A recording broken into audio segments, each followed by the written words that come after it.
कर नहीं सकते हैं वो सब मतलब लेकिन कोई भाव का अंतर होता है। सभी चापिए एक आपको ये मैं एक भगत का कथा किस्सा बनाता हूँ। तो उसमें ये है कि चांगदेव नाम का भगत, चांगदेव, उसने भगवान की तपस्या करी। तपस्या करते करते उसको 1400 बरस बीत गए।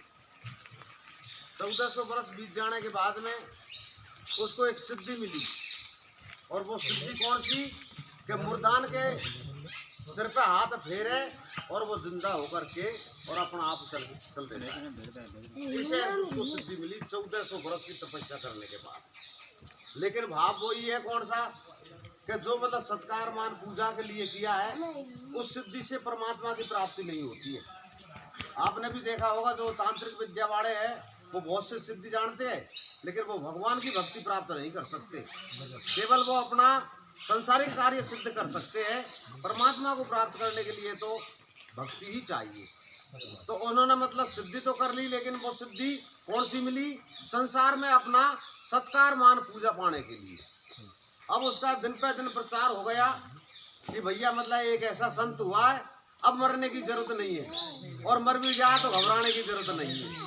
क्योंकि पहले अपन यहाँ से जो मरीज होता है उस गंगापुर, लेकिन गंगापुर पार नहीं पड़ा जब अपन उसको जयपुर ले जाते हैं, लेकिन वहाँ भी खत्म हो जाए तो कोई बताए जब की बात नहीं है। अब तो मतलब डेली के मरो, और क्योंकि बाबा मतलब है जिंदा करने वाला, अब उसका पूरे भारत में प्रचार हो गया भाई। और इतना प्रचार होगा अब तो डेली, जैसे ये आश्रम है बाबा का, तो उस आश्रम पे मतलब मरीज भाते ही नहीं।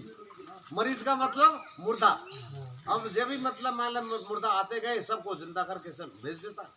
तो एक दिन की बात, उसके बहुत ही ज्यादा मतलब मान ले मुर्दा आ गए, लेकिन उस बाबा को पता नहीं था। उस बाबा ने समाधि लगा करके बैठ गया, और उसके तो दिमाग में ये आ गया, मतलब अभिमान आ गया कि मैं मतलब मैं ही तो करूँगा उनको जिंदा, और कौन करेगा। इसलिए मतलब वो क्या है कि मतलब समाधि लेकर बैठ गया। अब इधर से एक बच्ची आती है 8 साल की। उस बच्ची का नाम था मुक्ताबाई, और वो किसकी बहन थी? संत ज्ञानेश्वर महाराज की। अब उस समय संत ज्ञानेश्वर महाराज की उम्र 10 वर्ष की, और बहन की उम्र 8 वर्ष की, 2 साल बड़ा था। तो वो निकल के जा रही उस रास्ते से। तो उन्होंने पूछा कि बाबा कोई बगल में बैठे रास्ते के सार है कि आज ये की भीड़ ऐसे कैसे, जो एक आदमी के साथ में 4 आदमी और बैठे हुए।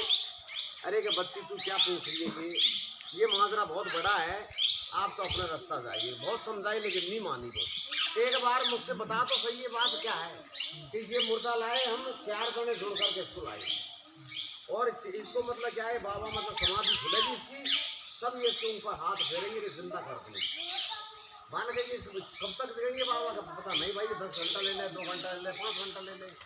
तो इस काम को मैं कर दूँ तो मतलब चुआ की दाम है ग्राम पंचायत अमरगढ़ में। यहाँ पर एक सत्संग 1400 बरस तपस्या करिए हो रहा है। तब मतलब वो सिद्धि मिली है। और तू 8 साल की क्या करेगी? नहीं बाबा वो जिम्मेदारी मिली है, आप तो मुझे आदेश कर दो। तो जैसे उस बच्ची को आदेश दिया, चलो बढ़िया हमारा जल्दी काम हो जाएगा, कोई बम्बई पहुंचाएगा, कोई कलकत्ता पहुंचाएगा, जल्दी गाड़ी मिल जाएगी हमको।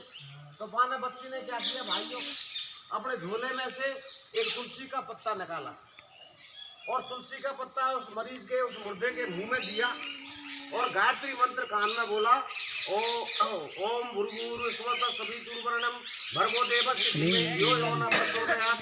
ये गायत्री मंत्र। और